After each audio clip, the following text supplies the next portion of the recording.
সকালবেলা ঘুমাইতেছি, এমন সময় পুরো খাট কাঁপতেছে। আমি ভাবছি ভূমিকম্প হইতেছে।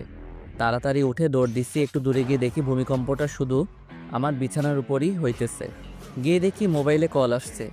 শালার মোবাইলটা ভাইব্রেশন মোড ছিল, আমার জানা ছিল না। মোবাইল হাতে নিয়ে দেখি তন্নির কল। কলটা রিসিভ করতেই বলতে শুরু করলো, এই কুত্তা, কল ধরিস না কেন? সরি রে, ঘুমেছিলাম। এবার বল, এত সকাল সকাল কল দিলি কেন? আজকে একটু তাড়াতাড়ি ক্যাম্পাসে আসিস, তোদের একটা গুড নিউজ দিব। কি গুড নিউজ? সেটা ক্যাম্পাসে এলে দেখতে পারবি। আর সানি আয়মানকেও বলে দিস তাড়াতাড়ি আসার জন্য। আমি ফারিয়াকে বলে দিচ্ছি। আচ্ছা ঠিক আছে, এখন ফোন রাখ, ফ্রেশ হব। ওকে। টুট টুট টুট, কলটা কেটে দিল। আমি উঠে ফ্রেশ হতে চলে গেলাম। চলেন, ফ্রেশ হতে হতে আপনাদের পরিচয়টা দিয়ে দিই। আমি জুয়েল, আপাতত স্টুডেন্ট লাইফে আছি। একটু আগে যে কল করেছিল সে আমার বেস্ট ফ্রেন্ড তন্নি। ফ্রেশ হওয়া শেষ, নাস্তা করে ক্যাম্পাসে চলে গেলাম। গিয়ে দেখি আমি ছাড়া সবাই বসে আছে। আমি যাওয়ার পরপরই তন্নি রাগ লুক নিয়ে আমাকে বলল, কি রে হারামি, তোকে আজকে একটু তাড়াতাড়ি আসতে বললাম আর তুই আজকে দেরি করে আসলি। সরি রে, রাস্তায় অনেক জ্যাম ছিল। তোর জন্য সবসময় জ্যাম থাকে, আমরা রাস্তা দিয়ে আসি না। এই হারামখোর, তুই চুপ থাক, সবসময় শুধু চামচামি করস। আচ্ছা বাদ দে না, তখন তন্নি কি বলবি তাড়াতাড়ি বল, আমরা ক্লাসে চলে যাব। আজকে কোনো ক্লাস হবে না, আজকে আমরা একটা পার্টি দিব। দেখ, এখন এগুলো করার সময় নেই, অন্যদিন করবো। আগে বল তোর কি কথা আছে। দোস্ত, আমার বিয়ে ঠিক হয়ে গেছে। ছেলে অনেক বড় ব্যবসায়ী, কালকে আমাকে রিং পরিয়ে দিয়ে গেছে। তন্নির কথা শুনে আমার মাথার উপর যেন আকাশ ভেঙে পড়ল। সেই কলেজ লাইফ থেকে তন্নিকে আমি অনেক ভালোবাসি, কিন্তু ফ্রেন্ডশিপ নষ্ট হয়ে যাওয়ার ভয়ে কখনো বলতে পারিনি। আমি চেয়েছিলাম আগে নিজে নিজের পায়ে দাঁড়াই, ভালো একটা চাকরি পাই, তারপর তন্নিকে আমার মনের কথা বলবো। কিন্তু এটা কি হলো? না, আমি কিছু ভাবতে পারছি না। আমার মাথা ব্যথা করতেছে। এদিকে সানি, আইমান আর ফারিয়া তন্নিকে শুভেচ্ছা জানাচ্ছে। আমার নীরবতা দেখে তন্নি বলল, কি রে, তোর আবার কি হয়েছে? তুই খুশি হসনি? আমি তাড়াহুড়া করে বললাম, আমি অনেক খুশি হয়েছি। তাহলে তুই এভাবে চুপ করে দাঁড়িয়ে আছিস কেন? দোস্ত, তুই সত্যি বিয়েটা করবি? অবশ্যই, এর থেকে ভালো ছেলে আর কোথায় পাবো? আর তাছাড়া বিয়ের বয়সও হয়ে গেছে। চুপ করে দাঁড়িয়ে রইলাম। আচ্ছা বাদ দে তো, এখন বল বিয়ে কখন? এই তো আগামী শুক্রবার, তোরা সবাই অবশ্যই আসবি। এই নে কার্ড। এ কথা বলে আমাদের সবাইকে একটা করে কার্ড দেয়। আমার কেন জানি বুক ফেটে কান্না আসছে। মনে হচ্ছে আমার জীবন থেকে অনেক বড় কিছু একটা চলে যাচ্ছে। নিজের অজান্তেই চোখের কোণে পানি চলে আসলো। আমার এমন অবস্থা দেখে তন্নি বলল, কি রে, কি হয়েছে তোর? কাঁদতেছিস কেন? আমি তাড়াতাড়ি চোখের পানি মুছে বললাম, আরে না, এমনি। তোর বিয়ে হবে শুনে খুশিতে চোখে পানি চলে আসলো। পাগল। আচ্ছা শোন, রায়হান কল দিচ্ছে, আমি একটু বাইরে যাচ্ছি, তোরা থাক। এই রাহেনটা আবার কে? আরে তোদের দুলা ভাই। আচ্ছা থাক, পরে কথা হবে। Bye bye. তন্নি চলে গেল। আমি অবাক দৃষ্টিতে ওর চলে যাওয়ার দিকে তাকিয়ে আছি। আস্তে আস্তে চোখটা ঝাপসা হয়ে গেল। মনে হয় আবার পানি এসে জমা হয়ে গেছে। এমন সময় ফারিয়া বলল, আচ্ছা আমি ক্লাসে যাচ্ছি, তোরা কেউ যাবি? তুই যা, আমরা একটু পর আসছি। আচ্ছা ঠিক আছে। তারপর সানিয়া আর আইমান আমার কাছে এসে বলে, কিরে, ঘটনা কি? কিসের ঘটনা? তোর চোখে পানি কেন? এমনি পানি চলে আসছে। তুই কি ভাবছিস আমরা কিছু বুঝি না? আমরা তোর বন্ধু না? এখনো সময় আছে, বলে দে তুই যে তন্নিকে ভালোবাসিস। কি সব বলছিস তোরা? দেখ, এখন নাটক করার সময় নেই। যদি সত্যি ভালোবাসিস তাহলে তাকে বলে দে, কিছু হবে না, আমরা আছি। আমি আর কিছু না বলে সোজা ক্যাম্পাস থেকে বাসায় চলে আসলাম। সোজা রুমে গিয়ে শুয়ে পড়লাম। তন্নির কথা ভাবছি আর চোখ দিয়ে পানি পড়ছে। ওর কথা ভাবতে ভাবতে কখন যে ঘুমিয়ে পড়েছি মনে নেই। ঘুম থেকে উঠে দেখি সন্ধ্যা হয়ে গেছে। সেই 11টার সময় ঘুমাইছে আর এখন সন্ধ্যা হয়ে গেছে। তন্নির কথা মাথা থেকে কিছুতেই যাচ্ছে না। এর মধ্যে আম্মু আমার রুমে আসে এবং বলে, কি রে, এই অবস্থা হয়েছে কেন তো? কি হয়েছে আমার? চোখ মুখ লাল হয়ে আছে, দেখে মনে হচ্ছে তুই কান্না করছিস। আরে পাগল নাকি, আমি কেন কান্না করব? অসময়ে ঘুমাইছি তাই হয়তো চোখটা লাল হয়ে আছে। পানি দিলে ঠিক হয়ে যাবে। আচ্ছা ঠিক আছে, ফ্রেশ হয়ে আয়, আমি চা নিয়ে আসতেছি। এরপর ফ্রেশ হয়ে চা খেয়ে ছাদে চলে গেলাম। এক কোণে গিয়ে বসলাম আর 4টার দিকে তাকিয়ে আছি। মনের মধ্যে শুধু তন্নির সাথে কাটানোর সময়গুলো উকি দিচ্ছে। খুব ইচ্ছে করছে চিৎকার দিয়ে বলি, তন্নি আমি তোকে ভালোবাসি, অনেক ভালোবাসি, কিন্তু পারছি না। মনের মধ্যে অজানা একটা ভয় চেপে ধরেছে। একটু পর দেখলাম তন্নি কল করছে। কলটা ধরতে ইচ্ছে করছে না, কয়েকবার দেওয়ার পর রিসিভ করলাম। কিরে, তুই কল ধরিস না কেন? একটু ব্যস্ত ছিলাম, কি বলবি বল। শোন না দোস্ত, কালকে আমরা শপিং করতে যাব, তুইও আমাদের সাথে যাবি। সরি আমি পারবো না, তুই সানি বা আইমানকে নিয়ে যা। তাছাড়া ফারিয়া তো তোর সাথে আছেই। না, ওরা কেউ যাবে না, প্লিজ তুই চল। দেখ আমার একটু কাজ আছে, আমি যেতে পারবো না। আমি এত কিছু বুঝি না, তুই যাবি। এরপর সে কলটা কেটে দিল। এমনিতে ওর জন্য অনেক কষ্ট হচ্ছে, এর মধ্যে যদি শপিংয়ে যাই তাহলে আমার মাথা আরও খারাপ হয়ে যাবে। না কিছুই মাথায় ঢুকছে না, যা হওয়ারটা পরে হবে। আমি কালকেই তন্নিকে আমার মনের কথা বলে দিব। পরের দিন ঘুম ভাঙলো তন্নির কলে। মোবাইল হাতে নিয়ে দেখে 22টা কল দিছে। তাড়াতাড়ি উঠে ফ্রেশ হয়ে তন্নিকে একটা টেক্সট পাঠালাম যে আমি আসছি। সারাদিন তন্নির সাথে শপিং করলাম, কথাগুলো বলতে চেয়েও পারলাম না, কেমন জানি অস্বস্তি লাগছে। তন্নির দিকে খেয়াল করে দেখলাম ও অনেক খুশি। এখন কথাগুলো কিভাবে বলবো, যদি ফ্রেন্ডশিপ নষ্ট করে ফেলে। আমি আর কিছু না ভেবে সোজা বাসায় চলে আসলাম। চিন্তা করলাম এখানে আর থাকবো না, তন্নিকে চোখের সামনে অন্য কারো হতে দিতে পারবো না। মনে মনে সিদ্ধান্ত নিলাম তন্নিকে সব কথা খুলে বলবো। যদি সে রাজি হয় তাহলে এখানেই থেকে যাব, আর যদি রাজি না হয় তাহলে দেশের বাইরে চলে যাব। তাড়াতাড়ি করে আম্মুর কাছে গেলাম, গিয়ে বললাম, আম্মু আমি বাইরে চলে যাব, এখানে আর পড়ালেখা করব না। তুই না বলেছিলি এখানে তুই বন্ধুদের সাথে থাকবি, বাইরে যাবি না? সেটা আগে বলেছিলাম, এখন আমি আর দেশে থাকবো না। তুমি আব্বুকে ভিসা প্রসেসিং করতে বলো, আমি শুক্রবারের আগে চলে যাব। এত তাড়াতাড়ি কি হবে? সময় লাগবে। এত কিছু আমি জানি না, আমি শুক্রবারের আগে যেতে চাই। আচ্ছা, তোর আব্বু বাসায় আসুক। আমি আর কিছু না বলে সোজা নিজের রুমে চলে গেলাম। বসে বসে ভাবতে লাগলাম তন্নিকে আমাকে মেনে নিবে, নাকি আমাদের বন্ধুত্বটাই নষ্ট করে দিবে। যেটা হবে হোক, আমি বলবই। এইভাবে 2 দিন চলে গেল। তন্নির বিয়ের তারিখটাও চলে আসলো। বৃহস্পতিবার বিকেলবেলা সানি আর আইমান আমাদের বাসায় এসে বসে আছে, কারণ একসাথে তন্নির হলুদে যাবে। আমার মোবাইল বন্ধ দেখে বাসায় চলে আসছে। আমিও গেলাম, দেখলাম ওরা বাবার সাথে কী যেন আলাপ করতেছে। আমাকে দেখে সবাই চুপ হয়ে গেল। এরপর বাবা আমাকে বলল, তন্নির বিয়ে আগে বলতি, তোর ফ্লাইট কয়েকদিন পরে করতাম। আমি কিছু না বলে উঠে চলে যাচ্ছিলাম, এমন সময় বাবা বলে, শোন, কোথায় যাচ্ছিস? বাবা ওদের সাথে যাচ্ছি। আচ্ছা যেখানেই যা, তাড়াতাড়ি আসিস। আজ রাত 9টায় তোর ফ্লাইট, কথাটা যেন মাথায় থাকে। সানিয়া রাহমান আমাদের কথা শুনে হা করে দাঁড়িয়ে আছে। হয়তো ভাবছে এত অল্প সময়ের ভিতরে কিভাবে কি করলাম, এবং ওদের না জানিয়ে। এরপর আমি উঠে রেডি হয়ে ওদের সাথে তন্নির বাসায় চলে গেলাম।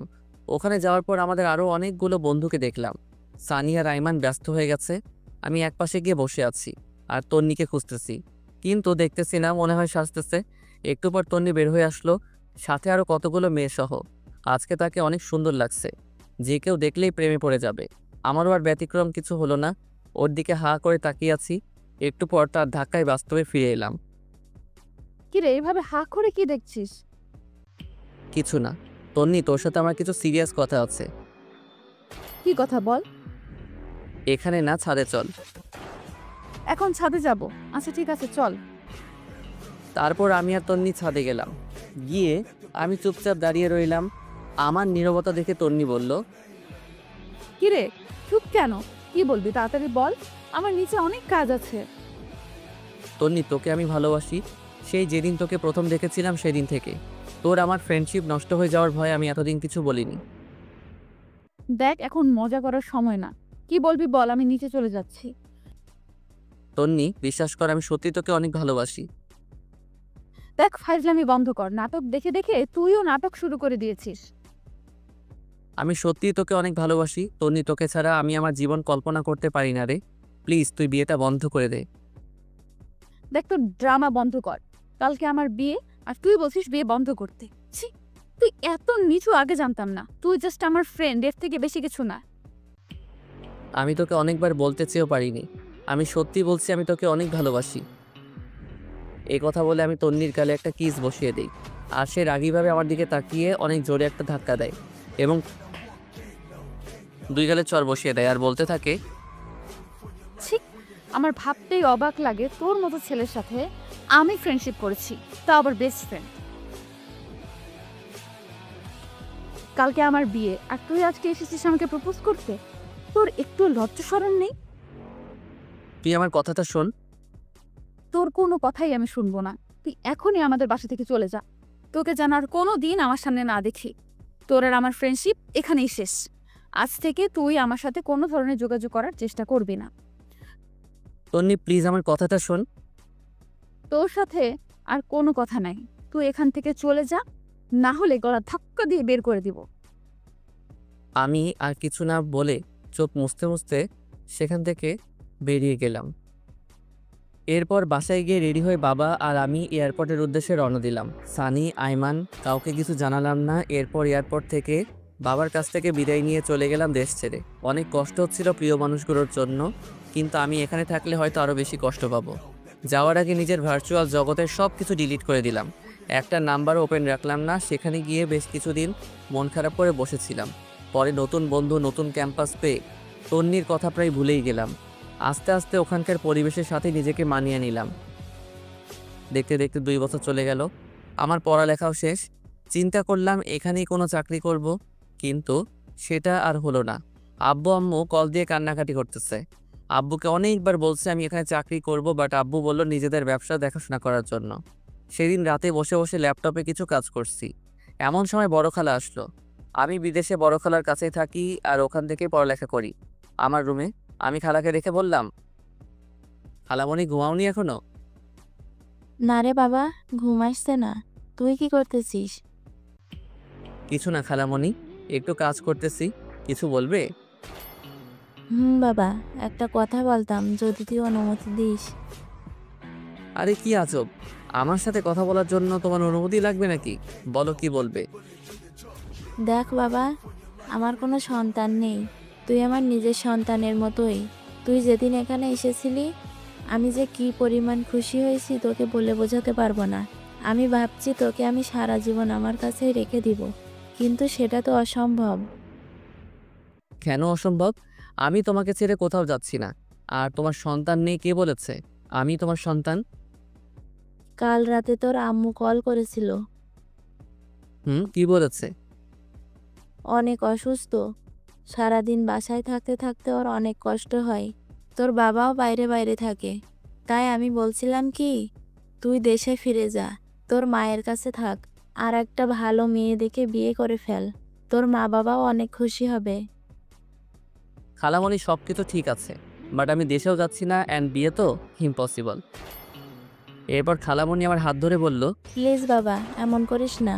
তোর মা বাবার কথা একবার চিন্তা কর।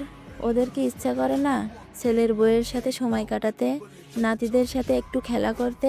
প্লিজ বাবা, তুই দেশে ফিরে যা।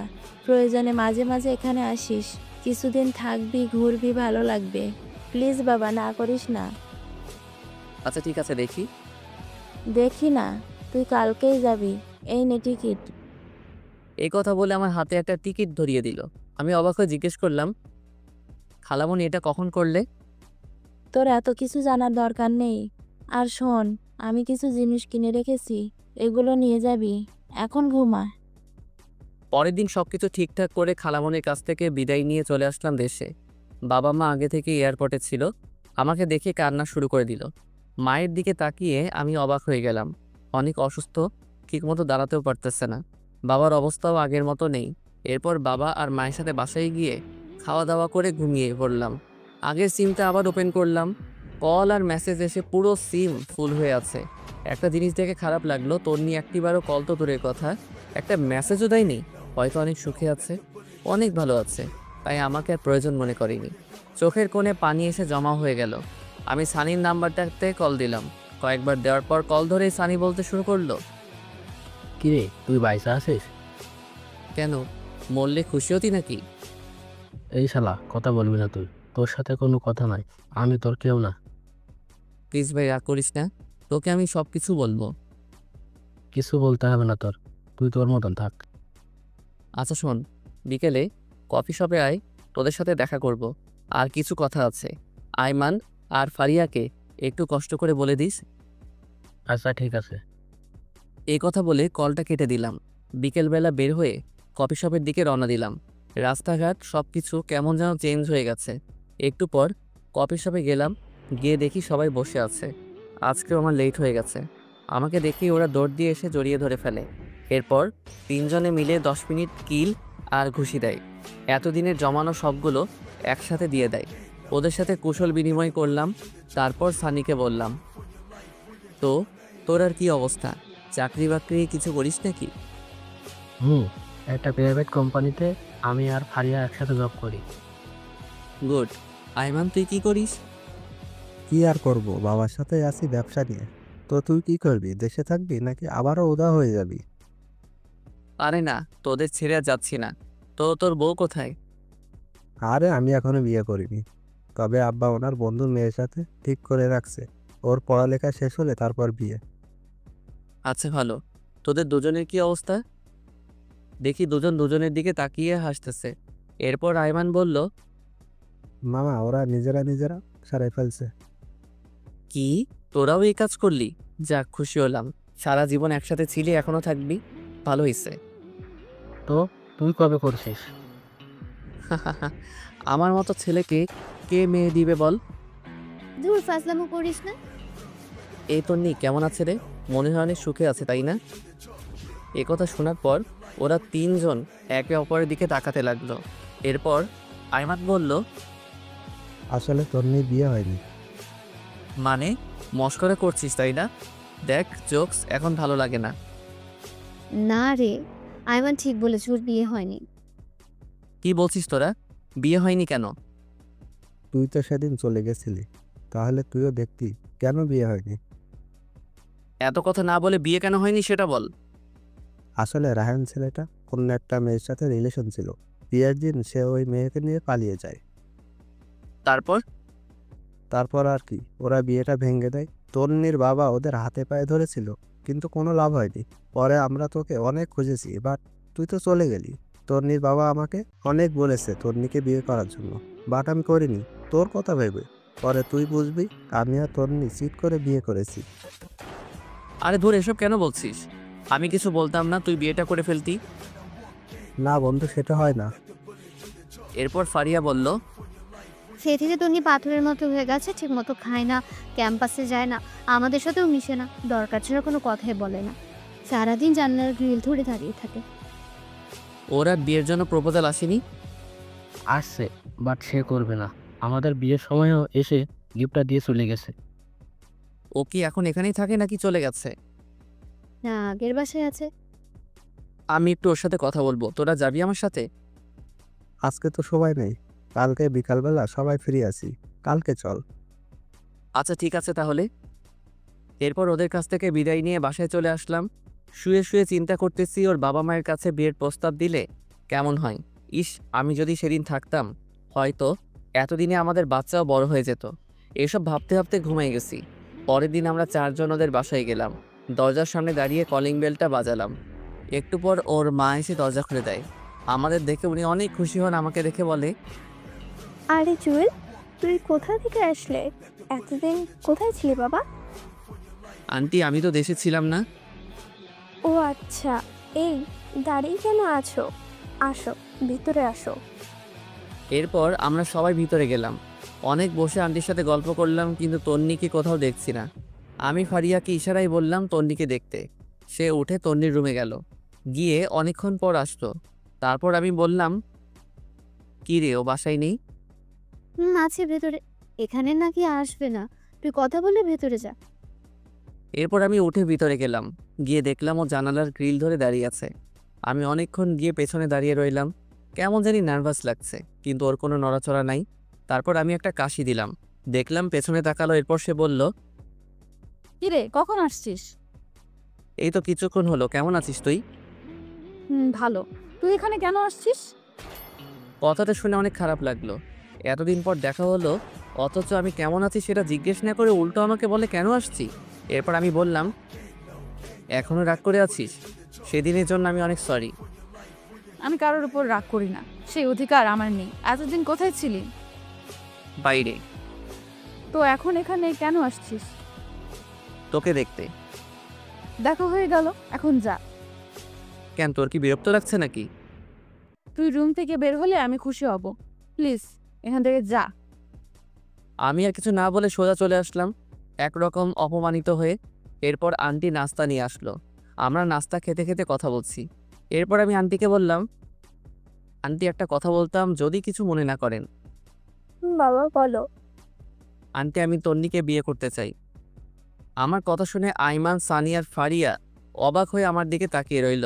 আন্টি বলল, কিন্তু বাবা, তোমার মা বাবা কি রাজি হবে? আর তুমি তো বিয়ে করার কোনো ইচ্ছে নেই বলছে। আন্টি, আমার মা বাবা আমার উপর কোনো কথা বলবে না। আপনি যদি রাজি থাকেন আমি তন্নিকে বিয়ে করব। বাবা ঠিক আছে, কিন্তু তন্নি। আন্টি, বিয়ের পর সব কিছু ঠিক হয়ে যাবে। আচ্ছা বাবা, দেখি কি করা যায়। তারপর আমি, আইমান, সানি আর ফারিয়া তন্নিদের বাসা থেকে চলে আসলাম। পরে আমি আব্বু আর আম্মুকে বললাম তন্নির কথা। আমার কথা শুনে ওনারা তো অনেক খুশি। বললেন, তোর পছন্দই আমাদের পছন্দ, আর তন্নি মেয়েটাকে আমারও অনেক ভালো লাগে। অবশেষে আমাদের বিয়েটা হয়ে গেল। তন্নিকে একরকম জোর করে বিয়েটা দেওয়া হয়েছে। কবুল বলার সময় দেখলাম সে বলতে চাচ্ছে না। ফারিয়া আর ওর মায়ের জোড়াজড়িতে বলল, এখন প্রায় রাত 12টা। আমি, সানি আর আইমান ছাদের উপরে বসে বসে আড্ডা দিচ্ছি। এমন সময় ফারিয়া উপরে আসলো আর এসে আমাকে বলল, কি রে তুই এখানে? তো কোথায় থাকবো? আজকে না তোর বাসর রাত? তন্নি অনেক আগে থেকে একা একা বসে আছে, যা ঘরে যা। বন্ধু যা, আর বসে থাকা ঠিক হবে না। এরপর আমি উঠে আস্তে আস্তে রুমের দিকে হাঁটা দিলাম। এমন সময় সানি বলল, মামা, মনে করে বিড়ালটা মারিস, আর কোনো দরকার হলে আমাকে কল দিস। এই ফাজিল, তোর মুখে কি কিছুই আটকায় না? সবাই কি তোর মতো নাকি?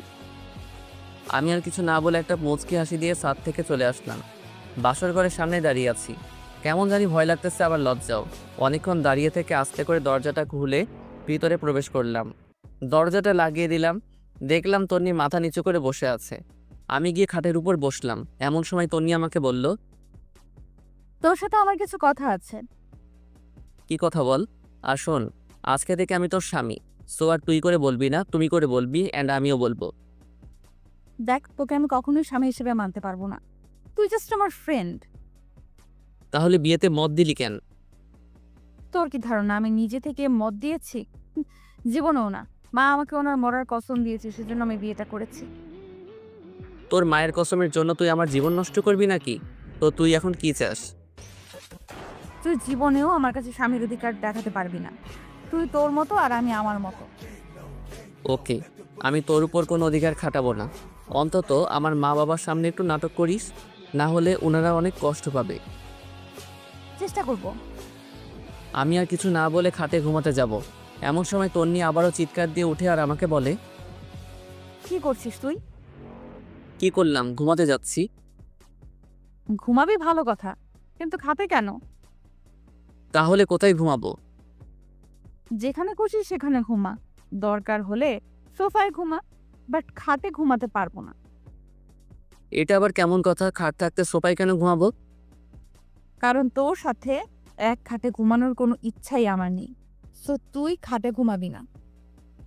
আমি আর কিছু না বলে একটা বালিশ নিয়ে লাইট অফ করে সোফায় ঘুমিয়ে পড়লাম। তন্নিও খাটের উপর শুয়ে পড়ল। আমার কিছুতেই ঘুম আসছে না। পরে আমি উঠে বেলকনিতে চলে গেলাম। মনে মনে ভাবতে লাগলাম, আমার মতো অভাগা হয়তো পৃথিবীতে আর দ্বিতীয়টা নেই। এই বাসরঘর নিয়ে কত কিছু চিন্তা করে রাখছি, বাট কিছুই হলো না। মনে মনে ভাবলাম তন্নির সাথে ফ্রেন্ডশিপটা না হলে ভালো হতো, সুন্দর একটা জীবন পেতাম। নিয়তি বারবার ওর কাছেই আমাকে নিয়ে আসে। এসব ভাবতে ভাবতে কখন যে চোখের পানি এসে জমা হয়েছে বুঝতেই পারিনি। এমন সময় খেয়াল করলাম রুম থেকে কান্নার আওয়াজ আসছে। আমি তাড়াতাড়ি রুমে ঢুকে লাইটটা অন করলাম। দেখলাম তন্নি ফুপিয়ে ফুপিয়ে কাঁদছে। লাইট অন করাতে কান্না বন্ধ করে দিল। তারপর আমি বললাম, কি রে, তুই এখনো ঘুমাসনি? আর কান্না করতেছিস কেন? না, এমনি। তুই কোথায় ছিলি? বারান্দায় ছিলাম। ঘুমিয়ে পড়, বেশি রাত জাগলে আবার শরীর খারাপ করবে। তুইও ঘুমিয়ে পড়। আমি আর কিছু না বলে লাইটটা অফ করে দিলাম। খেয়াল করে দেখলাম ওর মোবাইলে রায়হান ছেলেটার ছবি। এবার বুঝতে পারছি তন্নি কেন কান্না করছে। হয়তো ছেলেটাকে অনেক ভালোবেসে ফেলেছে। মনে মনে ভাবলাম, বালিকা, তুমি আমাকে চেনো না। আমি কোন জলের মাছ? তোমাকে আমার প্রতি দুর্বল করে তারপর প্রত্যেকটা কথার প্রতিশোধ দিব। কোথাকার একটা ছেলের জন্য তুমি আমার ভালোবাসাকে 2 টাকার দামও দিচ্ছ না। এসব ভাবতে ভাবতে কখন যে ঘুমিয়ে গেছি মনেই নেই। সকালবেলা একটা মিষ্টি কাণ্ডে ঘুম ভাঙলো। তাকিয়ে দেখে এটা তন্নি, এইমাত্র গোসল করে আসছে। ওর চেহারাটা অনেক মায়াবী লাগছে। আমি অনেকক্ষণ তাকিয়ে থাকার পর তন্নি বলল, ওই এইভাবে ছ্যাঁচড়াটার মতো তাকিয়ে না থেকে তাড়াতাড়ি উঠে ফ্রেশ হয়ে নে। আম্মা এসে কয়েকবার ডেকে গেছে নাস্তা করার জন্য। আমি কিছুই না বলে ওয়াশরুমে চলে গেলাম। ফ্রেশ হতে হতে ভাবলাম তন্নি মনে হয় জীবনেও আমাকে মেনে নিবে না। ফ্রেশ হয়ে রুমে আসতে দেখলাম তন্নি মনমরা হয়ে বসে আছে। আমাকে দেখেই নিচে চলে গেল। আমিও রেডি হয়ে নিচে গেলাম। গিয়ে দেখি আমি ছাড়া সবাই বসে আছে। সবাই একসাথে নাস্তা করলাম। এরপর বাবা বললেন, নাস্তা করে দেখতো আয়মান আর সানি কোথায়? ওদের বাবুর্চির কাছে পাঠাইছিলাম। বাবার কথা শুনে আমি হাসা শুরু করলাম। হায় রে, আমার বন্ধুগুলো বাবুর্চির কাজ করছে। তারপর বাবা বললেন, না হেসে বাইরে গিয়ে ওদের দেখ। আর শোন, কালকে তাড়াতাড়ি উঠিস, অফিসের কলিগদের সাথে পরিচিত হবি আর অফিস বুঝে নিবি। আমি আর যাব না। কিন্তু বাবা। কোনো কিন্তু না, যেটা বলছি সেটাই। তারপর নাস্তা করে সানি আয়মানকে খুঁজতে লাগলাম। বেশ ভালোভাবেই বউ ভাতের অনুষ্ঠানটা শেষ হয়। এরপরে রাতে যখন আবার ঘুমাতে যাই, গিয়ে দেখি তন্নি আগে থেকেই বিছানায় শুয়ে আছে। আমি কিছু না বলে ছাদে চলে গেলাম। সারা রাত ওখানে কাটিয়ে দিলাম। পরের দিন সকালবেলা নাস্তা করে বাবার সাথে অফিসে চলে গেলাম। বাবা সবার সাথে পরিচয় করিয়ে দিলেন এবং এটাও বললেন যে আজ থেকে আমি ওদের বস। সবাই আমাকে অভিনন্দন জানালো। সেদিন সবার সাথে পরিচিত হয়ে বাসায় চলে আসলাম। এইভাবে 1 সপ্তাহ চলে গেল। তন্নির সাথে আমার আর তেমন কথা হয় না। দরকার ছাড়া আর কোনো কথা নেই।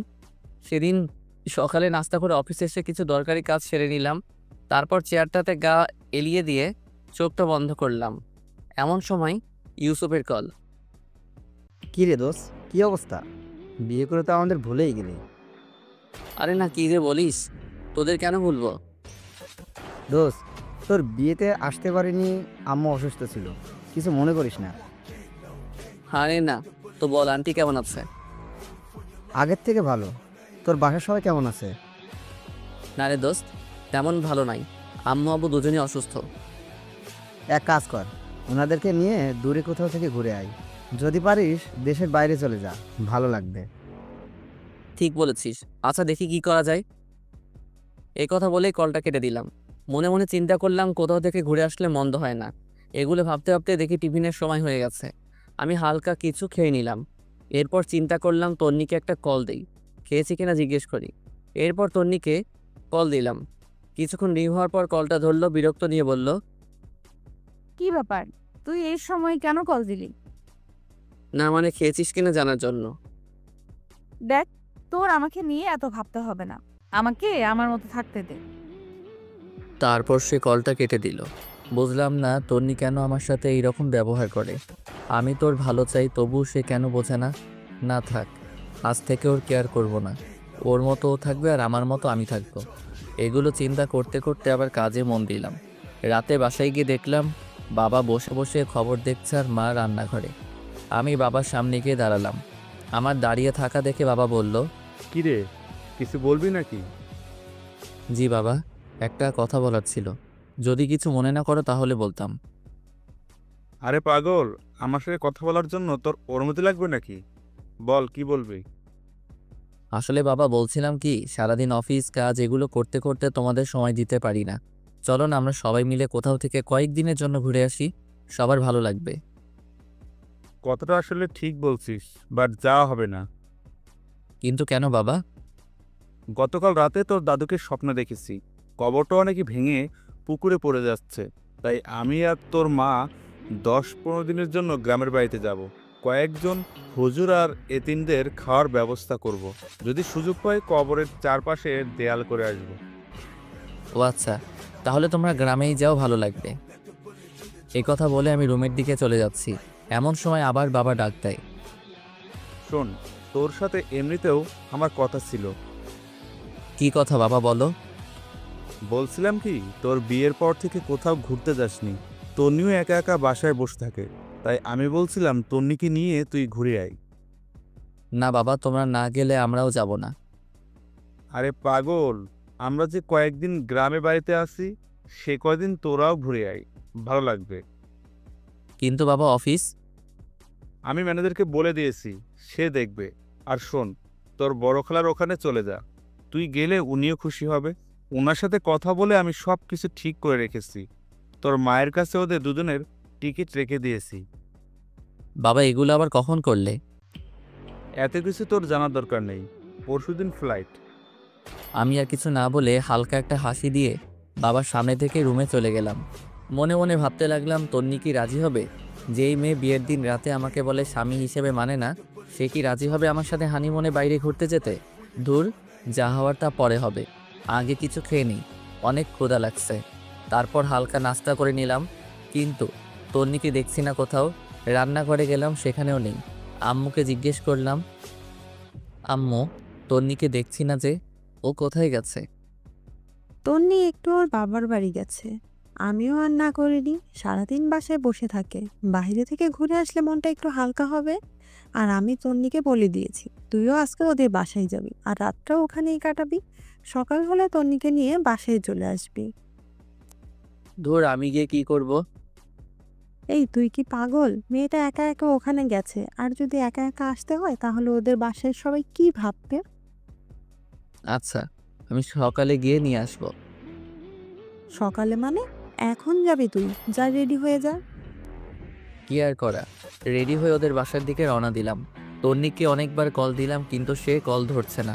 তারপর আমি, আইমান আর সানির সাথে চ্যাটিং করতে করতে ওদের বাসার সামনে চলে গেলাম। গাড়ি থেকে নেমে ওদের বাসার সামনে গিয়ে দাঁড়ালাম। তখন প্রায় 9টা বেজে গেছে। তারপর ভিতরে গেলাম। আমাকে দেখে শ্বশুর শাশুড়ি অনেক খুশি হলেন। তাদের সাথে অনেকক্ষণ কথা বলে নিলাম। এরপর শাশুড়ি আম্মা বললেন, যাও বাবা, রুমে যাও। তন্নি রুমে আছে, ওখানে গিয়ে ফ্রেশ হয়ে নিচে আসো, আমি খাবার রেডি করছি। আচ্ছা ঠিক আছে। এই কথা বলে আমি তন্নির রুমের দিকে হাঁটা দিলাম। ওর দরজার সামনে গিয়ে শুনতে পাই ওর রুম থেকে অনেক জোরে হাসির শব্দ আসছে। সবার থেকে ওর হাসিটা আলাদা, অনেক দিন পর সে হাসছে। আমি বাইরে থেকে উকি দিয়ে দেখলাম ওর কয়েকজন কাজিন সেখানে বসে ওর সাথে গল্প করছে। তাদের মধ্যে একজন আমাকে দেখে ফেলে, তারপর বলে, আরে দুলা ভাই, আপনি আসছেন? আমরা আপনার কথাই বলছিলাম। আসুন, ভিতরে আসুন। তারপর আমি ভিতরে গিয়ে অনেকক্ষণ ওদের সাথে গল্প করলাম। তারপর ওরা সবাই চলে গেল। তখন তন্নি আমাকে বলল, তুই এখানে কেন আসছিস? মানে কি? তোর বাসায় আসার জন্য মনে হয় আমার ঠেকা পড়ছে। আম্মুই আমাকে আসতে বলেছে। তন্নি মুখে একটা বিরক্ত নিয়ে কিছু একটা বলতে যাবে, এমন সময় শাশুড়ি এসে আমাদের ডেকে নিয়ে গেলেন খাওয়ার জন্য। আমি আর কিছু না বলে সোজা খেতে চলে গেলাম। খাবারের টেবিলে বসে তো অবাক, এ তো খাবার আসলে শ্বশুরবাড়ির রসের হাঁড়ি। সবগুলো খাবারই আমার পছন্দের। এরপর খাওয়া দাওয়া সেরে আমি রুমে এসে বিছানায় শুয়ে পড়লাম। কিছুক্ষণ পর তন্নি রুমে আসলো আর এসে চেঁচামেচি শুরু করে দিল। কিরে, তুই বিছানায় শুয়েছিস কেন? তো কোথায় শুব? তোর রুমে তো সোফাও নেই। সোফা নেই তো কি হয়েছে, ফ্লোর আছে না, ফ্লোরে শুয়ে পড়। মানে? ফ্লোরে শুয়ে পড়বো মানে? এত মানে টানে বুঝি না। আমি তোর সাথে এক বিছানায় ঘুমাতে পারবো না। কেন ঘুমাতে পারবি না? শোন, বিয়েটা যেভাবেই হোক, এখন আমি তোর স্বামী। আর তোর ভয়ের কিছু নেই, আমি তোকে কিছু করব না। সেটাও যদি না হয় তাহলে তুই নিজেই ফ্লোরে শুয়ে পড়। ফ্লোরে আমার ঘুম আসে না। আমার সম্ভব বিরক্ত লাগছে মেয়েটার কর্মকাণ্ড দেখে। ইচ্ছা করছে কানের নিচে 2টা দিয়ে দেই। এরপর সে আবার বলতে শুরু করলো, এই শোন, এটা আমার রুম, সে বিছানাও আমার বিছানায় আমি ঘুমাবো। তো কি হয়েছে? ভুলে গেছিস এতদিন আমার বিছানায় ছিলি আর আমি সোফায় ছিলাম? আমি নিজের ইচ্ছায় ঘুমাইনি, তুই তো বললি আমাকে বিছানায় ঘুমাতে। ধুর, এই ফালতুর সাথে কথা বলে পারা যাবে না। তাই আমি নিজেই ফ্লোরে শুয়ে পড়লাম। শুয়ে শুয়ে ভাবতেছি তন্নি যদি কালকে আমাদের বাসায় যাওয়ার পর শুনে যে আমি হানিমুনের ব্যবস্থা করে আসছি তখন কি করবে। এগুলো ভাবতে ভাবতে দেখলাম ফকিন্নি খুব আরাম করে ঘুমিয়ে আছে। মনে মনে বললাম, তন্নি তুই হয়তো জানিস না আমি কি জিনিস। তোরে আমি এমন সোজা করব যে তুই আমাকে ছাড়া কিছুই বুঝবি না। এসব ভাবতে ভাবতে কখন যে ঘুমিয়ে পড়েছি নিজেও জানি না। খুব সকালবেলা ঘুমটা ভেঙে গেল। ঘুম থেকে উঠতে যাব এমন সময় দেখি পুরো পিঠটা ব্যথা করতেছে। করারও কথা, সারা রাত ফ্লোরে ছিলাম, তাই একটু বেশি ব্যথা করছে। খাটের দিকে তাকিয়ে তন্নি খুব আরামে ঘুমিয়ে আছে। ঘুমন্ত অবস্থায় ওকে একদম বাচ্চাদের মতো লাগছে, মুখটা অনেক মায়াবী লাগছে। আমি অনেকক্ষণ তাকিয়ে রইলাম।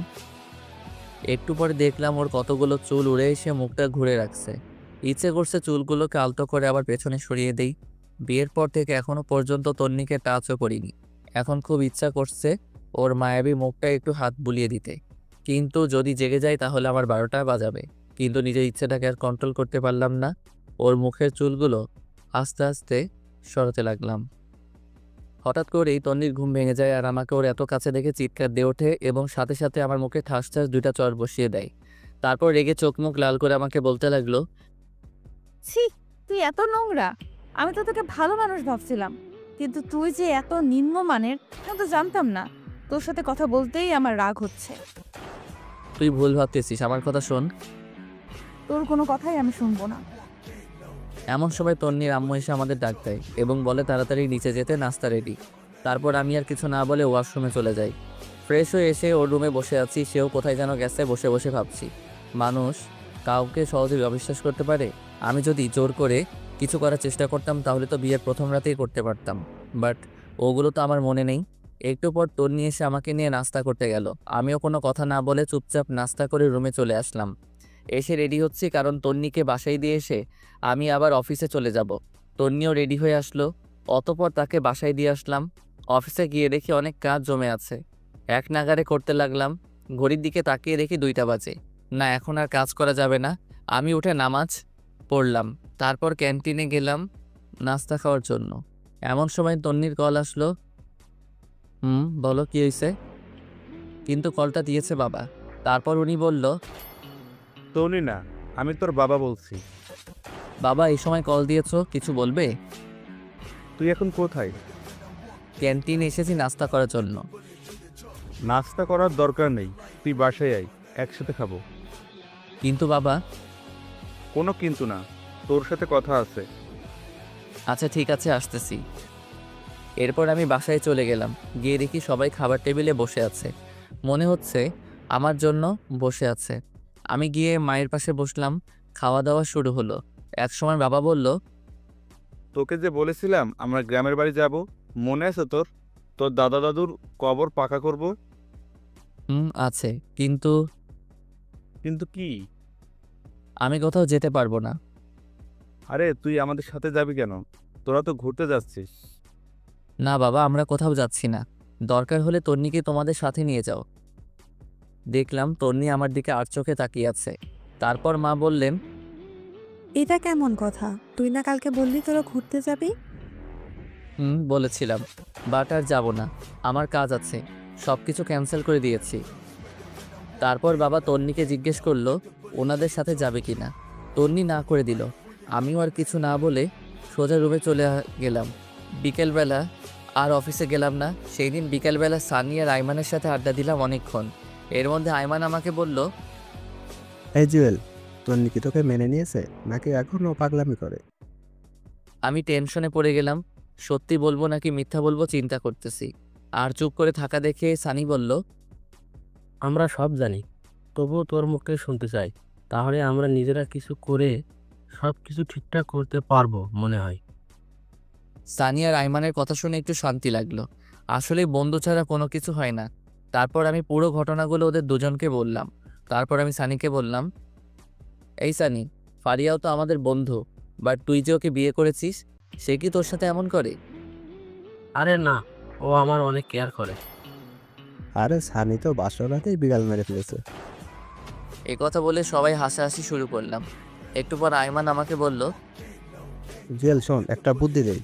আমার ধারণা 100% কাজ দিবে। আরে তাড়াতাড়ি বল। তুই আজ থেকে তন্নির কেয়ার করবি না, ওকে সবসময় এড়িয়ে যাবি, খারাপ ব্যবহার করবি, দেখবি সোজা হয়ে গেছে। আরে না, এটা কি করে হয়? আমিও ওকে অনেক ভালোবাসি। আরে বেটা শোন, ভালোবাসি বললে লাভ হবে না, ওর মনেও ভালোবাসা আনতে হবে।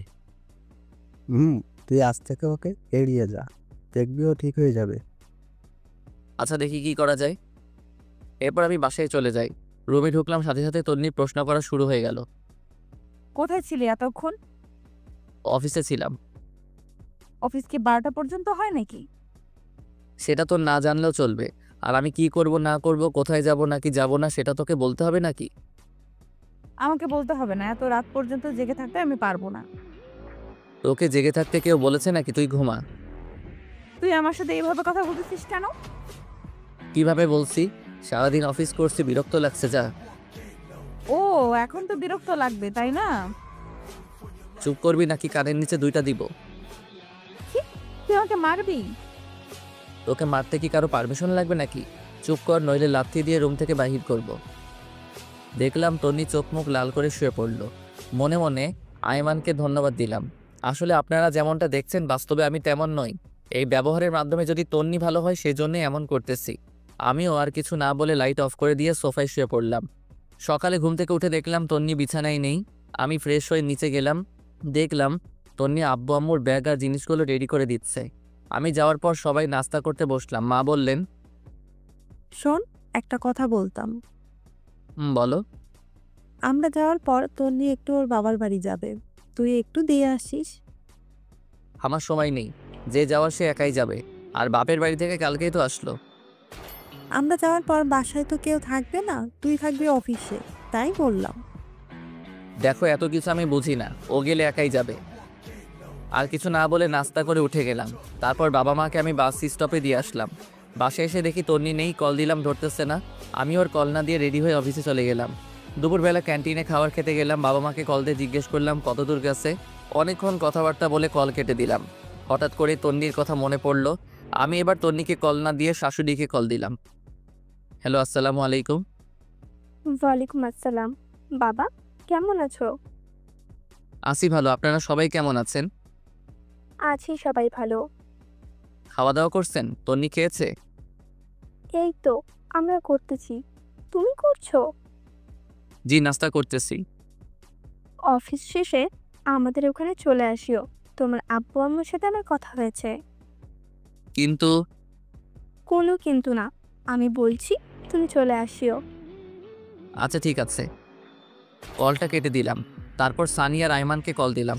সব কিছু বললাম, ওরাও বলতেছে চালিয়ে যাওয়ার জন্য। রাত প্রায় 8টা। আমি ওদের বাসার সামনে গেলাম। তন্নিকে কল দিব চিন্তা করলাম, কিন্তু দিলাম না। কলিং বেল দেওয়ার সাথে সাথে তন্নি এসে দরজা খুলে দিয়ে গেছে। মনে হয় আমার জন্যই ওয়েট করতেছিল। আমি শ্বশুর শাশুড়ির সাথে কথা বলে তন্নির রুমে গেলাম। আমার সাথে কোনো কথা বলতেছে না। আমি ওয়াশরুমে গিয়ে ফ্রেশ হয়ে আসলাম। একটু পর শাশুড়ি এসে খাওয়ার জন্য ডেকে গেল। আমিও সোজা নিচে চলে গেলাম। খাওয়া দাওয়া করে বাইরে বের হলাম। আব্বুকে কল দিলাম। অনেকক্ষণ কল দিয়ে কথা বললাম। এরপর বাসায় আসলাম। রুমে যাওয়ার সাথে সাথে তন্নি অনেক জোরে দরজাটা লাগিয়ে দিল। কি রে, এত জোরে দরজা দিলি কেন? তুই এখানে কেন আসছিস? মানে কি? তোর মাই তো বলল। মা বললে আসতে হবে নাকি? দেখ, বেশি কথা বলবি না। তোরে দেখলে আমার রাগ হয়। যা শুয়ে পড়। তুই আমার রুম থেকে বের হ। তুই কি আমাকে অপমান করছিস? ধরে নে তাই, তুই আমার রুমে থাকতে পারবি না। ভুলে গেছিস সবসময় আমার রুমেই থাকিস অ্যান্ড আমার খাটে? তুই কি যাবি নাকি গলা ধাক্কা দিব? আমি আর কিছু না বলে বের হয়ে গেলাম। চিন্তা করলাম নিজের বাসায় চলে যাব, কিন্তু এত রাতে যাওয়া রিস্কি হয়ে যাবে। তাছাড়া শ্বশুর শাশুড়িও খারাপ মনে করবে। আর কিছু চিন্তা না করে সোজা নিচে চলে গেলাম। অনেকক্ষণ হাঁটাহাঁটি করলাম, সময় যাচ্ছে না কিছুতেই। তারপর গিয়ে গেস্ট রুমের সোফায় গিয়ে শুয়ে পড়লাম। সকালবেলা শাশুড়ির ডাকে ঘুম ভাঙলো। আমাকে সোফায় দেখে উনি বলল, এই কি বাবা, তুমি সোফায় কেন ঘুমিয়েছো, রুমে যাওনি? আমি কিছু বলতে যাব এমন সময় তন্নি কোথায় থেকে তার আম্মুকে বলে, আম্মু, তোমার জামাই কি করেছে জানো? কি করেছে? কাল রাতে আমাকে গান শোনানোর জন্য বলেছিলাম, সে শোনায়নি, তাই শাস্তি দিয়েছি যে আমার সাথে আজকে ঘুমাতে পারবে না। আমি তো পুরো টাসকি খেয়ে বসে আছি। ফকিরনি কত বড় মিথ্যা কথা বলল। বাহ, কি সুন্দর নিজেকে বাঁচিয়ে নিল। তারপর শাশুড়ি আমাকে বলল, বাবা, আমার মেয়েটার গান পছন্দ করে, তুমি মাঝে মাঝে একটু গান শুনিও। আর তুইও সামান্য একটা গানের জন্য বুঝি কেউ রুমে থাকতে দেয়? আমি দুঃখ ভারাক্রান্ত একটা হাসি দিয়ে ওয়াশরুমে গিয়ে ফ্রেশ হয়ে নাস্তা করে অফিসে চলে গেলাম। একটু পর আমাদের অফিসের একটা কলিগ আমার রুমের সামনে আসলো। হ্যালো স্যার, আসতে পারি? আরে আদিবা, আসো আসো। Thanks sir. কিছু বলবে? বলছিলাম কি স্যার, আগামী সপ্তাহে আমি একটু বাড়ি যাব, আমার চাচাতো ভাইয়ের বিয়ে। ও আচ্ছা, ছুটি লাগবে এই তো? জি স্যার। কতদিন লাগবে? স্যার 7 দিন হলে ভালো হতো। আচ্ছা ঠিক আছে, যাও, দিলাম। ভালোভাবে যাবে। ধন্যবাদ স্যার। এরপরে দেখলাম আদিবা কিছু বলবে কিন্তু বলছে না, শুধু ছটফট করছে। তাকে আমি বললাম, কি কিছু বলবে নাকি? আসলে স্যার একটা কথা বলার ছিল। সমস্যা নাই, বলো। স্যার এখানে তো আমার কেউ নেই, আপনাকে বড় ভাইয়ের মতো দেখি। যদি ভাই হিসাবে আমার একটা উপকার করতেন খুব খুশি হতাম। আরে পাগল নাকি তুমি? কোনো সমস্যা নাই, তুমি নির্ভয় বলো। স্যার অনেকদিন পর বাড়ি যাচ্ছি তো, আব্বু আম্মুর জন্য কিছু শপিং করব আর কিছু জিনিস নিব। আপনি যদি বিকেলবেলা আমার সাথে একটু শপিংয়ে যেতেন অনেক উপকার হতো। আচ্ছা ঠিক আছে, যাব। ধন্যবাদ স্যার। এই কথা বলে আদিবা তার ডেস্কে চলে গেল। বিকেলবেলা আদিবার সাথে শপিং মলে গেলাম, অনেক কিছু নিলাম। ওর বাবার জন্য, ওর মায়ের জন্য। অনেক কেনাকাটা করার পর আদিবা একটা কসমেটিক্সের দোকানে গেল। আমিও ওর পিছে পিছে গেলাম। আদিবার ব্যাগগুলো আমার কাছে ছিল। কসমেটিক্সের দোকানে যাওয়ার পর আমি আর আদিবা পাশাপাশি দাঁড়িয়েছিলাম। সেখানে গিয়ে বিশাল আকারের একটা শট খেলাম। দেখলাম তনিও সেখানে তার বান্ধবীদের সাথে কি যেন কিনতেছে। আমাকে আদিবার সাথে দেখে আমার সামনে এসে বলে, মেয়েটা কে? ও আমার। পুরোটা বলার আগেই আমার গালে একটা চর বসিয়ে চোখ মুখ লাল করে কাঁদতে কাঁদতে দোকান থেকে বের হয়ে গেল। তন্নির কয়েকটা বান্ধবী এসে আমাকে বলল, ছি, ভাইয়া বাসায় বউ রেখে বাইরে মেয়ে নিয়ে ঘুরেন, আপনার লজ্জা করে না একটু? তারপর সবাই দোকান থেকে বের হয়ে গেল। লজ্জায় আমার পুরো মুখ লাল হয়ে গেল। খারাপটাই সবাই দেখল, আসল কাহিনীটা কারো চোখে পড়ল না। তারপর আমি আর আদিবাও বের হয়ে গেলাম। আদিবা আমাকে বলল, সরি স্যার, আমার জন্য আজকে আপনাকে অপমানিত হতে হয়েছে। আরে ধুর, এগুলো কিচ্ছু না। তোমার কি দোষ? কেউ তো আসল কথা জানে না, সেজন্য রিয়্যাক্ট করতেছে। ম্যাডাম কিন্তু অনেক রাগ করছে। এটা কোনো সমস্যা না, সব ঠিক হয়ে যাবে। স্যার একটা কথা বলতাম। বলো। ম্যাডামের নাম্বারটা কি আমাকে দিবেন? আমি সব বুঝিয়ে বলবো। আরে তুই কল দিলে সে আরো বেশি রিয়্যাক্ট করবে, উল্টো তোমাকে অপমান করবে। সমস্যা নেই স্যার, আপনি নাম্বারটা আমাকে দেন। আর এটা ধরেন। কি এটাতে? স্যার আপনাদের বিয়েতে তো যেতে পারিনি, তাই ম্যাডামের জন্য আমার পক্ষ থেকে একটা গিফট। তুমি আবার এটা কখন কিনলে? সেটা আপনার না জানলেও চলবে, আপনি এটা নেন আর নাম্বারটা দেন। ধন্যবাদ, এই নাও নাম্বার। তারপর আমি নাম্বারটা দিয়ে দিলাম। গিফটটা নিয়ে আদিবাকে একটা রিকশায় উঠিয়ে দিয়ে আমি বাসায় চলে আসলাম। এসে গিফটটা খুলে দেখলাম একটা নীল শাড়ি। অনেক সুন্দর, তন্নিকে অসাধারণ লাগবে। এরপর আমার মাথায় একটা বুদ্ধি আসলো, ফারিয়াকে কল দিয়ে সব কিছু বলে দেই, কারণ তন্নি আজকের বিষয়টা ফারিয়ার সাথে শেয়ার করবে।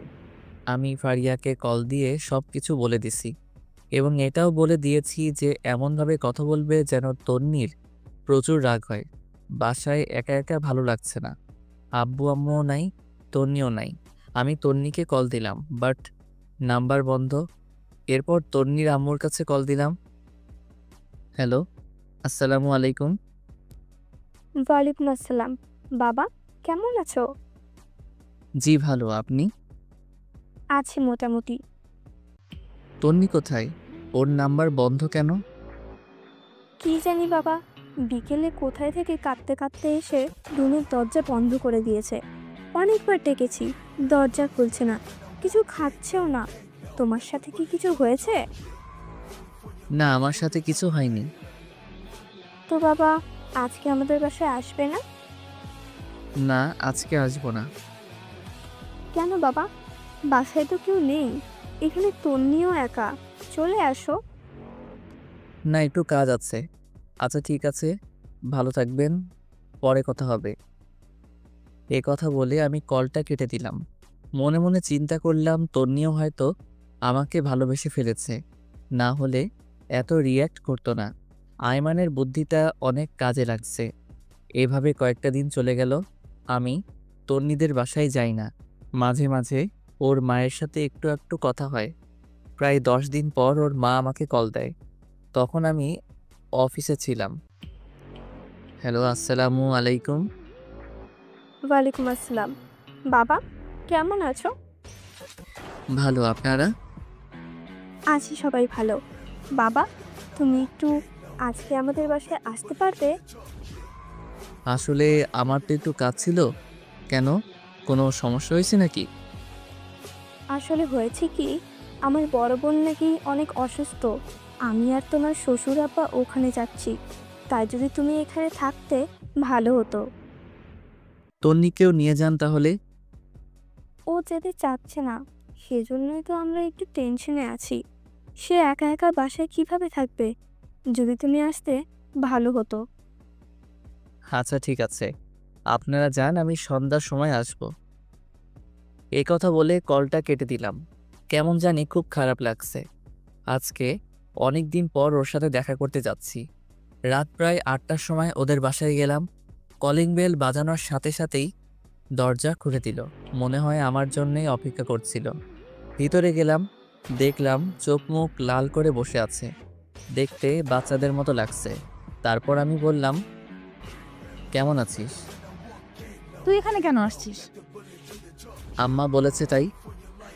লজ্জা করে না অন্য মেয়েদের সাথে ঘুরে এখন আসতে? সেটা আমার ব্যাপার, আমি তো তোর কেউ না। আমাকে নিয়ে তোর এত মাথা ব্যথা কেন? তোর মতো ফালতুকে বিয়ে করাই আমার ভুল হয়েছে। আগে জানলে জীবনেও কবুল বলতাম না। আমার মাথা গরম করবি না। কি করবি তুই? রাগে আমার পুরো শরীরের লোম দাঁড়িয়ে গেছে। আমি কোনো কথা না বলে ব্যাগটা রেখে ওয়াশরুমে চলে গেলাম। ফ্রেশ হয়ে এসে দেখি তন্নি নেই। মনে হয় ঘুমিয়ে গেছে। আমি আর ওর রুমে গেলাম না। সামনে গেস্ট রুমের সোফায় শুয়ে রইলাম, কিন্তু ঘুম আসছে না। একটু পর আস্তে আস্তে উঠে তন্নির রুমের দিকে গেলাম। দেখলাম ও ঘুমিয়ে আছে। অনেকক্ষণ আমি বাইরে থেকে দাঁড়িয়ে দাঁড়িয়ে ওকে দেখলাম। হঠাৎ করে খেয়াল করলাম ওর পুরো শরীর কাঁপতেছে। আমি তাড়াতাড়ি রুমে গেলাম। কপালে হাত দিয়ে দেখি জ্বরে পুরো শরীরটা পুড়ে যাচ্ছে। আমি তো টেনশনে পড়ে গেলাম, কি করব বুঝতে পারতেছি না। পরে কিচেন রুম থেকে একটা বাটি নিয়ে এসে ওর মাথায় জলপট্টি দিলাম অনেকক্ষণ, কিন্তু কিছুতেই কমছে না। পরে একটা বালতিতে পানি নিয়ে এসে ওর মাথায় দিলাম। প্রায় 2 ঘন্টার মতো পানি দেওয়ার পর জ্বর কিছুটা কমলো। পরে দেখলাম পানি দিতে দিতে ওর শরীরও ভিজিয়ে দিলাম। এখন কাপড়টা চেঞ্জ করতে হবে, বাট কিভাবে করব বুঝতে পারছি না। সে যদি দেখে আমি ওর কাপড় চেঞ্জ করছি, তাহলে আমার অবস্থা শেষ। সকালবেলা আমি নাস্তা নিয়ে ওর রুমে গেলাম। দেখলাম সে মাত্র ঘুম থেকে উঠছে। আমার হাতে নাস্তা দেখে চমকে উঠল।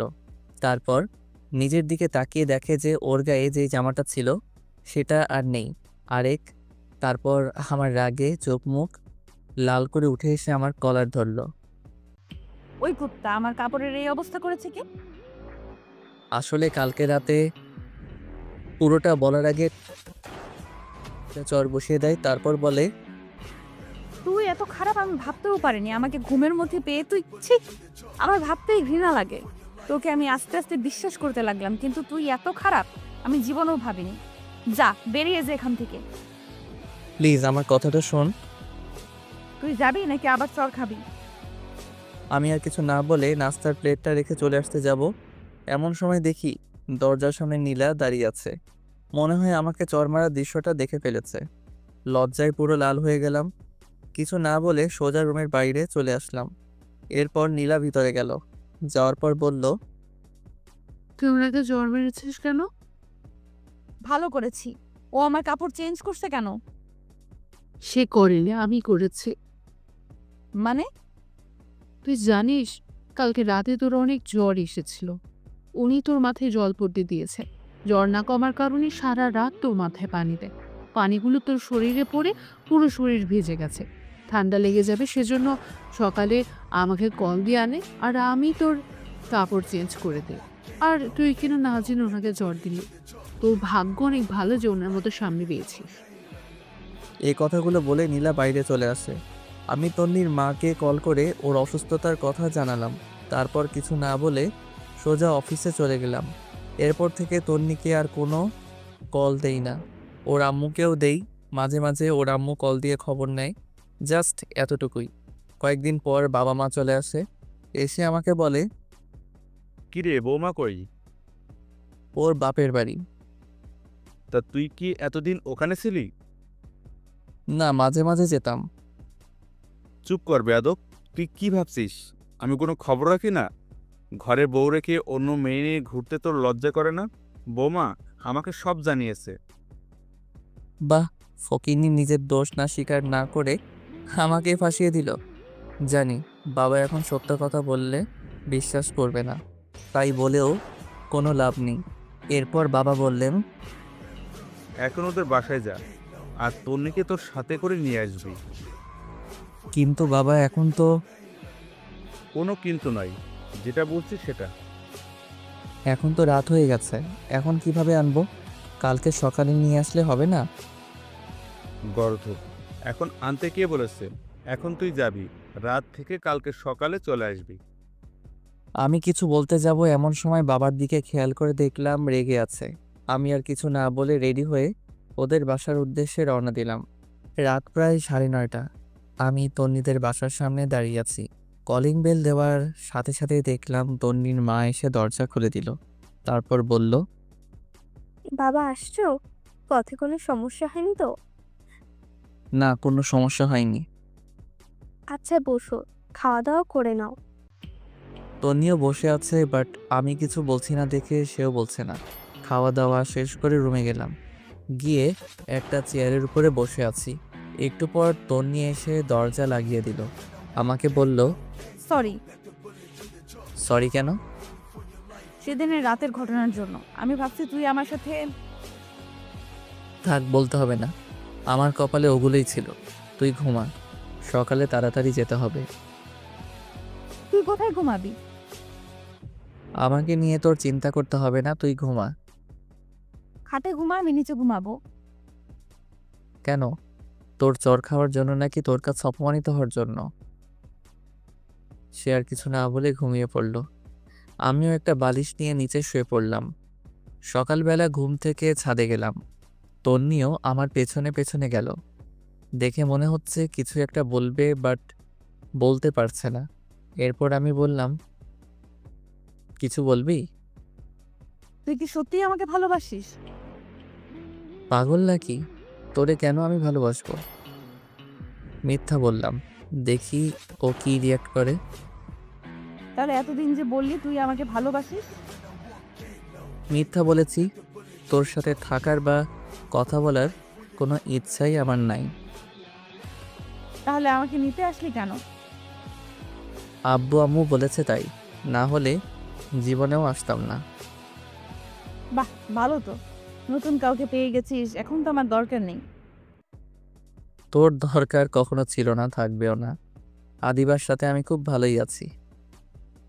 তন্নি আর কিছু না বলে চোখ মুখ লাল, কান্না করতে করতে নিচে চলে যায়। মনে মনে বন্ধু আইমানকে ধন্যবাদ দিতে লাগলাম। ওর বুদ্ধিটা কাজে লেগেছে। এরকম জানলে আরও আগে থেকে ইগনোর করতাম। যাই হোক, একটু পর আমিও নিচে গেলাম। গিয়ে দেখি তন্নি চুপ করে বসে আছে। আমি বললাম, রেডি হয়ে নে, বাসায় যেতে হবে। আমি যাব না, তুই যা। তোর ন্যাকামি দেখার টাইম নাই আমার। আদিবা বসে আছে, তাড়াতাড়ি রেডি হয়ে নে। বললাম তো আমি যাব না। ওকে, একটু পর নিজেই যাবি। তুই এখান থেকে যা, তোকে যেন না দেখি। চলে তো যাবই, এখানে তো থাকতে আসিনি। তুই আর 1 সেকেন্ড এখানে থাকতে পারবি না, এখনই বের হয়ে যা। আমিও আর কিছু না বলে নাস্তা না করে ওর বাবা মা কাউকে না জানিয়ে সোজা অফিসে চলে গেলাম। বাসায় গেলে বাবা চিল্লাচিল্লি করবে। কাজ করতেছি এমন সময় আদিবা আসলো। আসতে পারি স্যার? আরে আদিবা, আসো বসো। ধন্যবাদ স্যার। আপনার কি মন খারাপ? আরে না, এমনি ভালো লাগছে না। আমি জানি স্যার, ম্যাম আপনাকে কিছু বলেছে। আসলে স্যার, সেদিন যদি জানতাম ম্যামও মার্কেটে যাবে তাহলে আপনাকে যেতে বলতাম না। আরে ধুর, এটা কোনো ব্যাপার না। এমন সময় বাবা কল দিল। আদিবা উঠে চলে গেল। এই কই তুই? আমি তো অফিসে। তোকে না বললাম বৌমাকে নিয়ে বাসায় আসতে? ও আসবে না বলেছে, সেই জন্যই তো আমি অফিসে চলে আসছি। চুপ কর বেয়াদব, ও আসবে না বলছে নাকি? তুই নিয়ে আসিসনি। মানে আমি কেন নিয়ে আসবো না? চুপ হারামজাদা, তনি আমাকে সব কিছু বলেছে। তোর লজ্জা করে না ঘরে বউ রেখে অন্য মেয়েকে নিয়ে ঘুরতে? আরে তুমি এসব কি বলো? সবগুলো মিথ্যা কথা। চুপ কর, তনি আমাদের সব কিছু বলেছে। মেয়েটা কখন থেকে রান্না করতেছে। আমি আর কিছু না বলে কেটে দিলাম। দূর, ফকিন্নিটা বাবাকে আনিয়ে বানিয়ে কি বললো আল্লাহই জানে। নিজে সব দোষ করে এখন আমাকে ফাঁসাই দিছে। বিকেলবেলা আয়মান কল দিল। কি রে দোস্ত, কি অবস্থা? মামা কি বদি দিলি, তনি তো ফেসে গেছে। আরে কি বলিস? আচ্ছা শোন, সন্ধ্যার সময় তুই আর তন্নি কফি শপে আসিস, কথা আছে। দূর, আমি তন্নিকে নিয়ে আসতে পারবো না, তোরা বল আসতে। আচ্ছা ঠিক আছে, বলবো। তুই অন্তত সাথে করে নিয়ে আসিস, সানিয়া আর ফারিয়াও থাকবে। আচ্ছা ঠিক আছে। এরপর বাসায় গেলাম, দেখলাম তন্নি রেডি হয়ে বসে আছে। আমাকে দেখে বলল, আইমান কিছু বলেছে? না কিছু বলেনি। কেন? কফি শপে যাওয়ার জন্য বলেছে।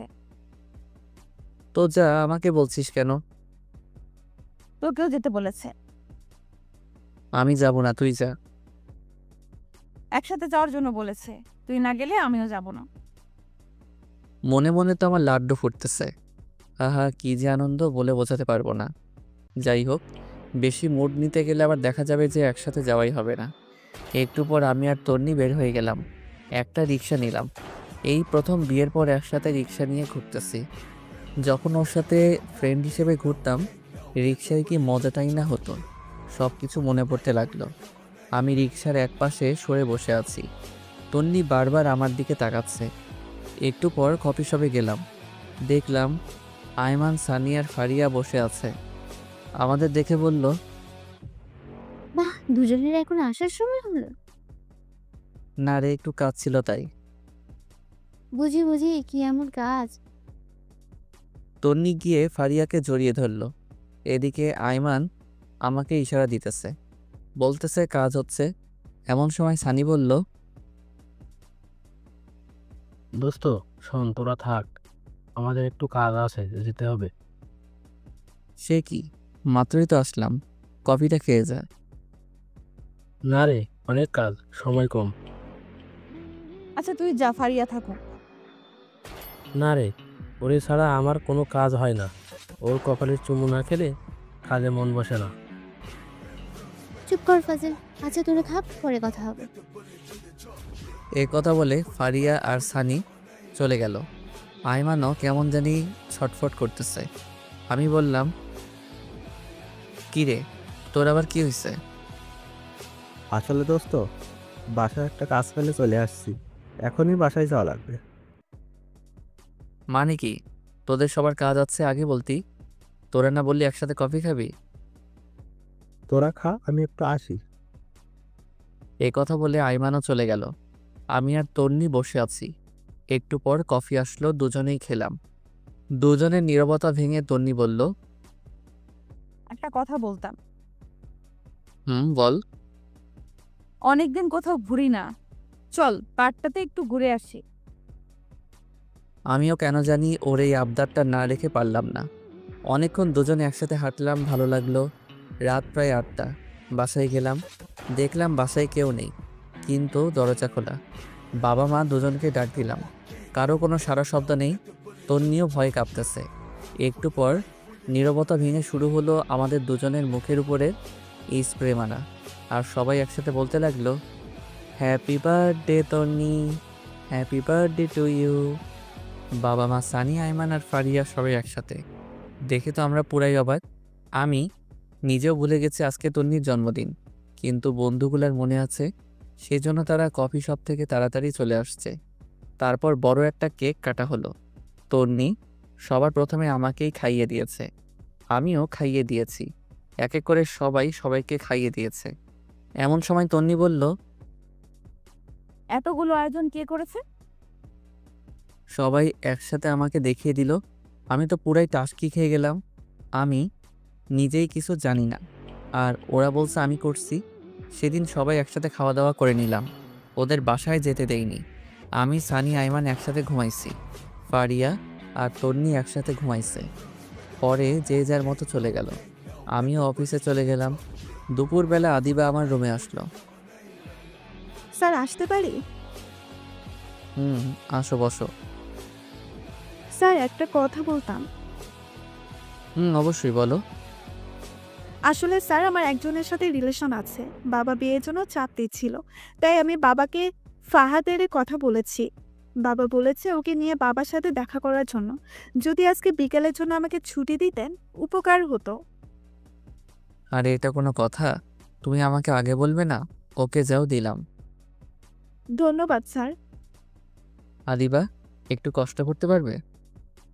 জি স্যার, বলুন। তোমার পাশের আলমারিটার উপর একটা হলুদ রঙের ফাইল আছে, যদি একটু কষ্ট করে দিতে উপকার হতো। এতে কষ্টের কি আছে? এ কথা বলে আদিবা উঠে ফাইলটা নিতে গেল। আলমারি উঁচু হওয়ার কারণেই সে একটু উপরের দিকে উঠে পায়ের আঙুলের উপর ভর করে ফাইলটা নিতে যাবে, এমন সময় পা স্লিপ করে উল্টে যেতে লাগলো। আমি তাড়াতাড়ি উঠে ওকে ধরে ফেললাম, আর এমন সময় তন্নি এসে উপস্থিত। আমাদের একসাথে দেখেই চিৎকার দিয়ে উঠল।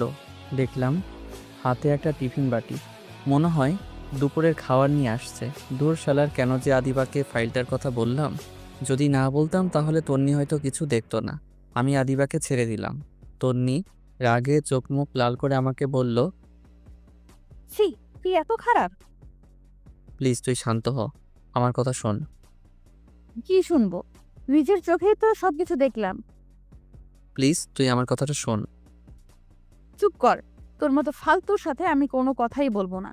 ভেবেছিলাম তুই সত্যিই আমাকে ভালোবাসিস, আমিও আস্তে আস্তে তোকে ভালোবেসে ফেললাম, কিন্তু তুই অন্য মেয়ের সাথে, ছি, আমার ভাবতেই ভালো লাগে না। আমি কিছু বলতে যাব, এমন সময় আদিবা বলল, ম্যাম শোনেন, আপনার ধারণা ভুল। তুমি চুপ করো, লজ্জা করে না অন্যের স্বামীর সাথে এসব করতে? যত সব ফালতু। ম্যাম আপনি আমাকে যা ইচ্ছে বলতে পারেন, কিন্তু স্যারকে কিচ্ছু বলবেন না, স্যারের কোনো দোষ নেই। চুপ করো তুমি। সেদিন তো শপিং করতেও দেখেছি তোমাদের, আবার বড় বড় কথা বলছো, লজ্জা করে না? ম্যাম আপনাকে সেদিন রাতে আমি অনেকবার কল দিয়েছি সত্যটা বলার জন্য, বাট আপনি কল ধরেননি। সেদিন আমি স্যারকে জোর করেই শপিং করতে নিয়ে গেছি। আসলে এখানে আমার কেউ নেই, স্যারকে ভাই ডেকেছি। একটা কাজিনের বিয়ে ছিল, প্রায় 6 মাস পর বাড়ি যাচ্ছি, তাই বাবা মায়ের জন্য কিছু জিনিস কিনতে গেছিলাম। আর আপনি সেখানে আমাদের দেখতে পেলেন, স্যারকে সবার সামনে চট দেন। জানেন, সেদিন আপনার জন্য একটা নীল শাড়ি আমি কিনেছিলাম। স্যার অনেকবার বলেছিল আপনাকে নাকি নীল শাড়িতে ভালো মানান। আপনাদের বিয়েতে না যেতে পারায় একটা নীল শাড়ি আমি আপনার জন্য কিনে স্যারকে দিয়েছিলাম। বিনিময়ে আপনি স্যারকে চট দিয়েছেন, নয়তো অপমান করেছেন। সেদিনের কথা বাদ দাও, আজকেটা তো আমি নিজের চোখেই দেখলাম। আজকে কি ছিল তাহলে? আমার একজনের সাথে রিলেশন আছে, বাবা চাইছে তাকে বাবার সাথে পরিচয় করিয়ে দেওয়ার জন্য। আমি স্যারের কাছে এসেছি বিকেলবেলা ছুটি দেওয়ার জন্য। স্যার আমাকে ছুটি দিয়েছে। আমি চলে যাওয়ার সময় স্যার ফাইলটা দিতে বললেন। আমি ফাইলটা নিতে গিয়ে পড়ে যাচ্ছিলাম, এমন সময় স্যার আমাকে ধরে ফেললেন। শোনেন, একটা কথা বলি, আপনার কপাল অনেক ভালো যে আপনি ওনার মতো একজনকে নিজের জীবনসঙ্গী হিসেবে পেয়েছেন। আপনার মতো মেয়ে কোনো যোগ্যতা নেই ওনার সাথে থাকার। নিজেকে তো অনেক কিছু মনে করেন, এগুলো বাদ দিয়ে ভালো হওয়ার চেষ্টা করুন। আদিবা এই কথাগুলো তন্নিকে বলে চলে গেল। দেখলাম তন্নির চোখে পানি চলে আসছে।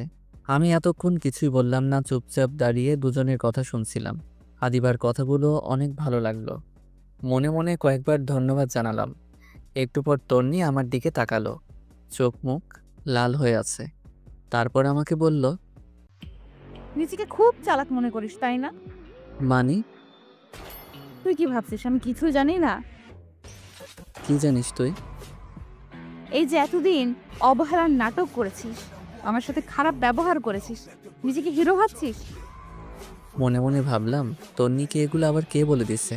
শালা আইমাইন না বলে দিল নাকি?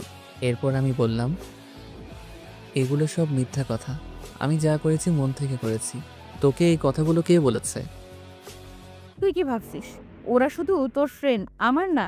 ফারিয়া আমাকে সব কিছু বলেছে। শালার মেয়েদের পেটে কিছুই হজম হয় না। কি দরকার ছিল তন্নিকে এগুলো বলার? তারপর আমি বললাম, তোকে এই কথাগুলো ফারিয়া বলেছে, দেখ ওর কি হাল করি। কি করবি তুই ফারিয়ার?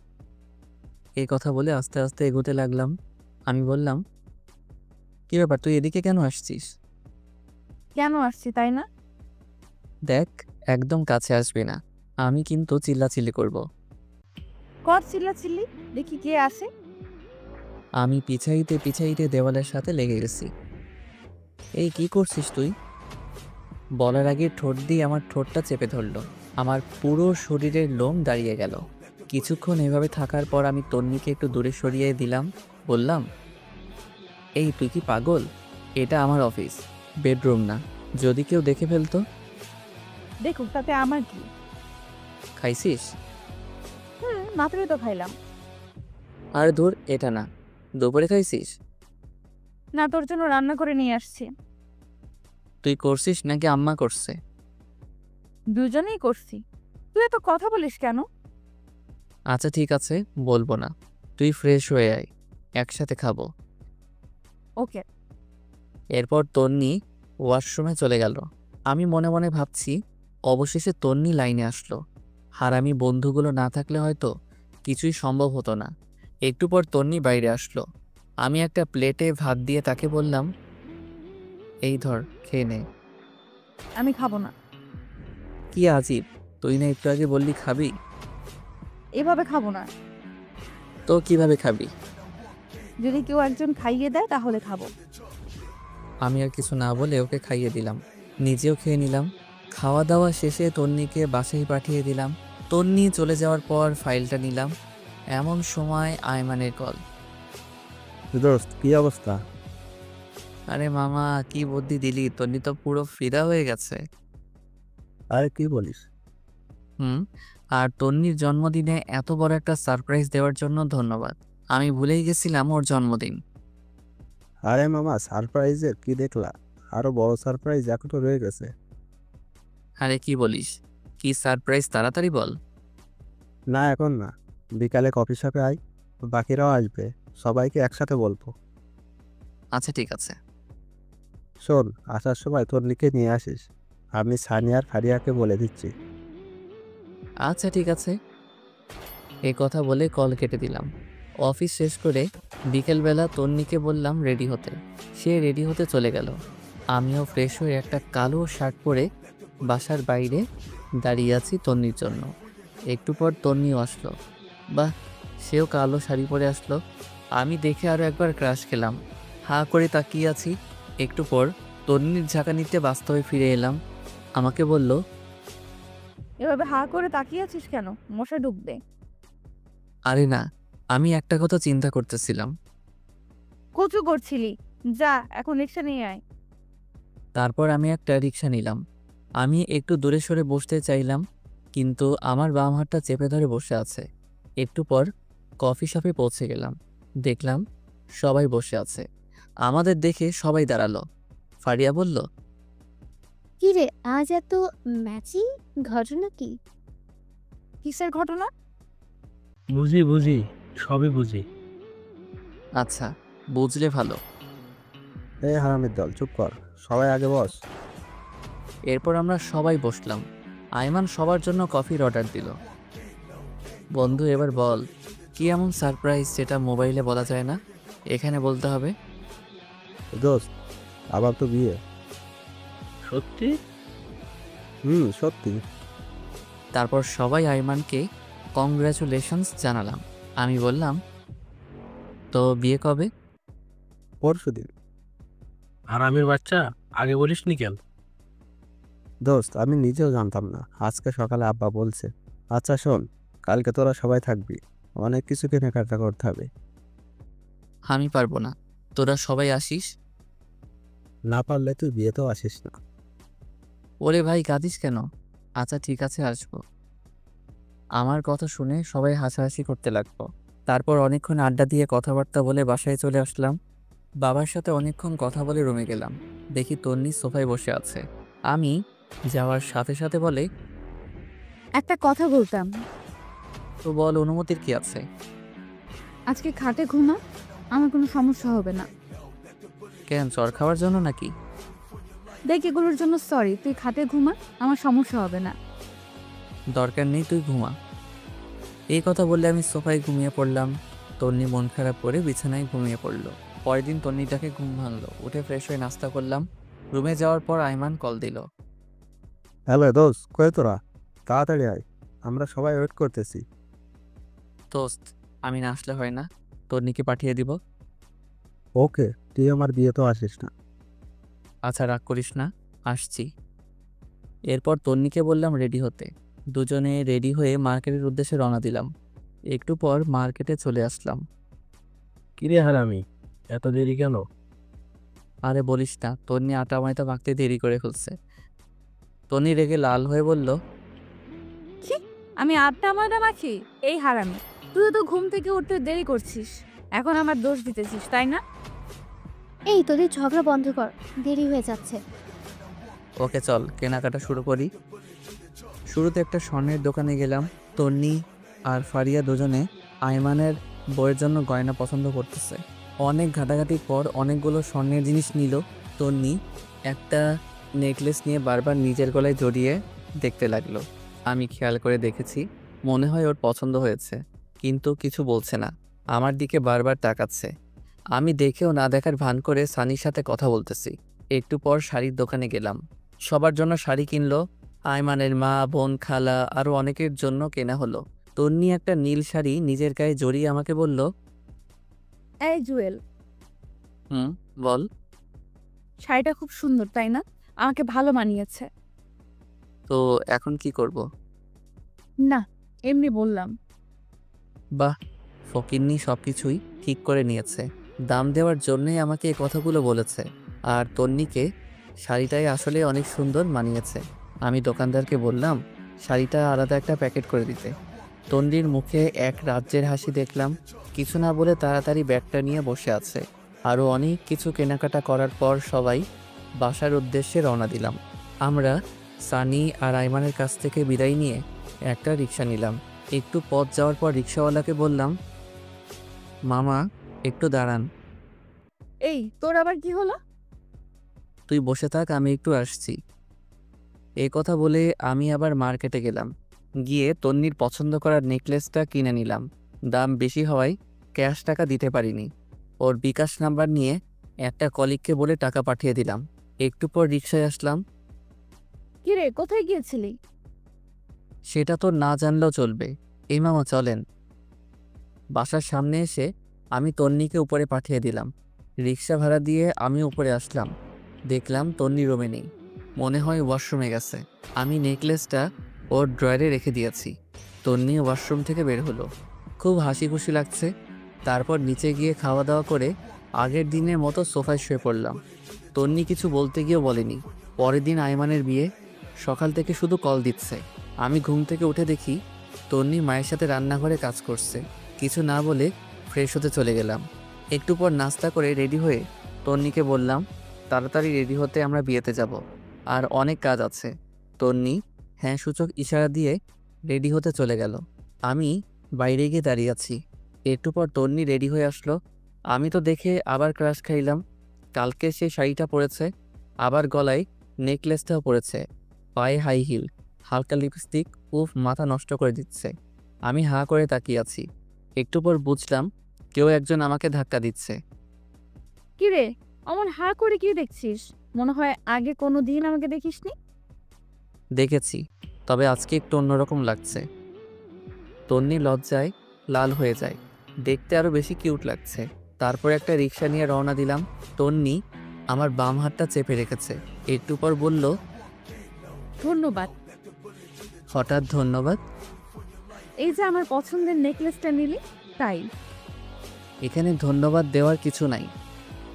তুই কি কালকে দোকানে আমাকে খেয়াল করেছিস? একটু একটু। কথা বলতে বলতে আমরা আবার মার্কেটে যাই।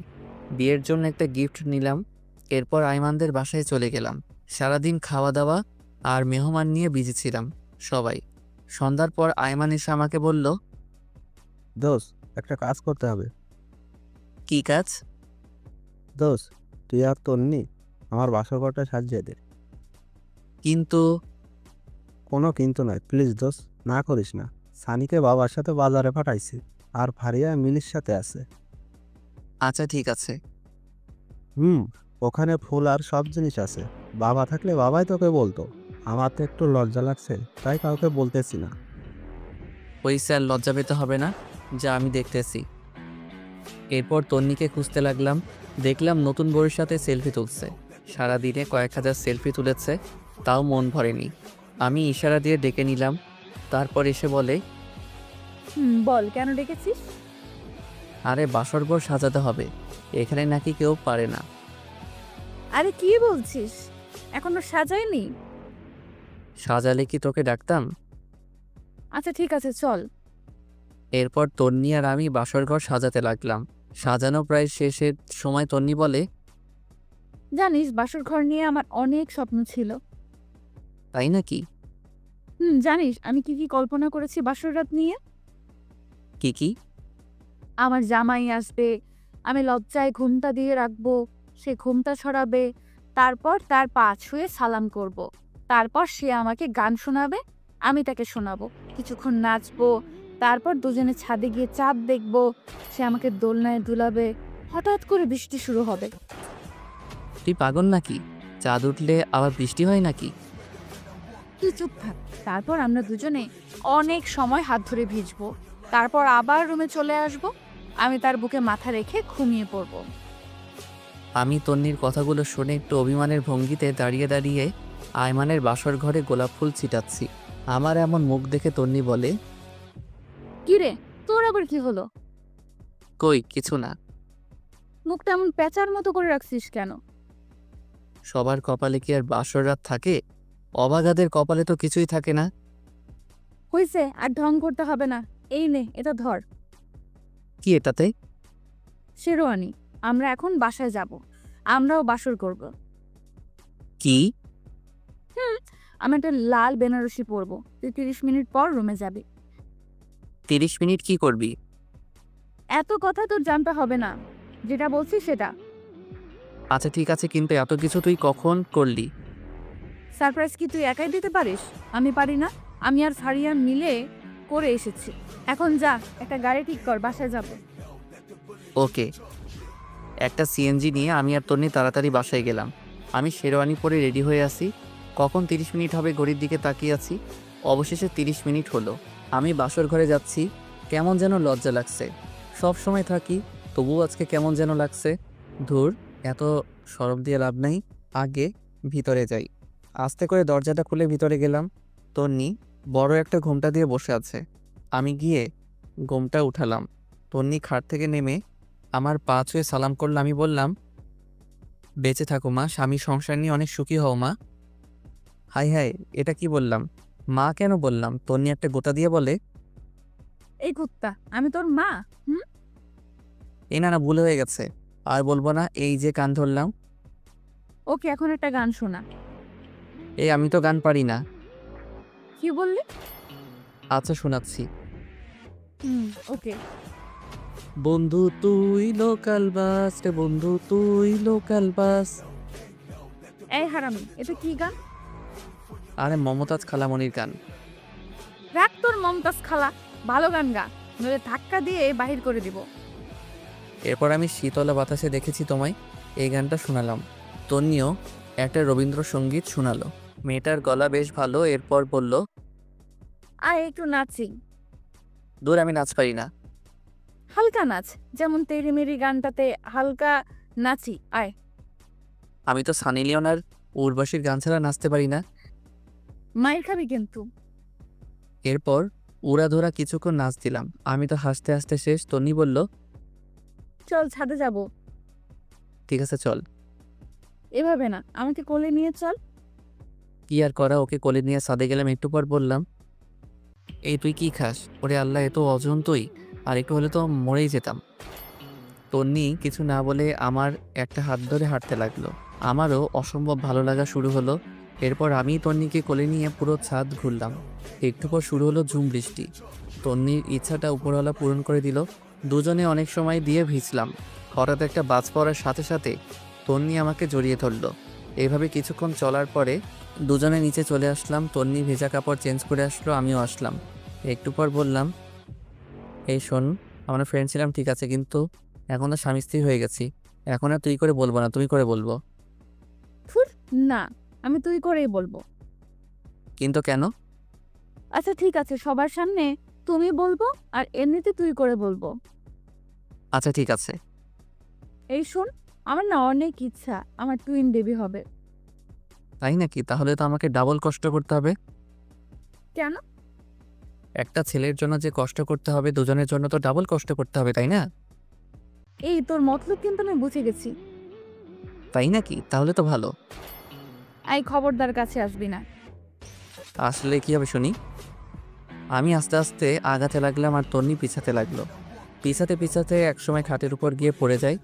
তন্নি লজ্জায় লাল হয়ে যায়। একটা কাপড় দিয়ে মুখ ঢেকে ফেলে। আমি কাপড়টা সরিয়ে ওর মিষ্টি মাখার ঠোঁটে আস্তে করে আমার ঠোঁটটা বসাই দিলাম। তারপর দুজনে হারিয়ে গেলাম অজানা এক রাজ্যে। থামেন, অনেক কিছু দেখে ফেলেছেন, এবার আমাদের একটু একা থাকতে দেন।